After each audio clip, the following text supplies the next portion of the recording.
ইরানের সঙ্গে যুক্তরাষ্ট্রের কোনো আলোচনা চলছে না, কোনো সূচিও নির্ধারিত হয়নি। ট্রুথ সোশ্যালে দেয়া পোস্টে জানিয়েছেন মার্কিন প্রেসিডেন্ট ডোনাল্ড ট্রাম্প। মঙ্গলবার দেয়া পোস্টে ট্রাম্প দাবি করেন ইরানের ওপর যুক্তরাষ্ট্রের নৌ অবরোধ পুরোদমে অব্যাহত আছে। একই সঙ্গে হরমুজ প্রণালী খোলা আছে বলেও জানান তিনি। এছাড়া জলপথে থাকা মাইনগুলো অপসারণ করা হয়েছে, এতে অন্যান্য সামুদ্রিক যান চলাচলে কোনো বাধা নেই বলেও দাবি করেন ট্রাম্প। তবে ইরানের পররাষ্ট্রমন্ত্রী আব্বাস আরাকচির দাবি, তেহরানকে আত্মসমর্পণে বাধ্য করতে ব্যর্থ হয়ে যুক্তরাষ্ট্র এখন ইরানের শর্তে আলোচনার জন্য অনুরোধ করছে। এদিকে ইরানের বিরুদ্ধে সামুদ্রিক জাহাজ চলাচল লক্ষ্য করে দুটি ব্যালিস্টিক ক্ষেপণাস্ত্র ছোড়ার অভিযোগ তুলেছে সংযুক্ত আরব আমিরাত।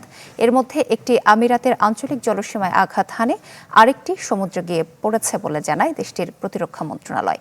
এর অভিযোগকে ভিত্তিহীন বলেছেন ইরানের পররাষ্ট্র মন্ত্রণালয়ের মুখপাত্র ইসমাইল বাঘাই।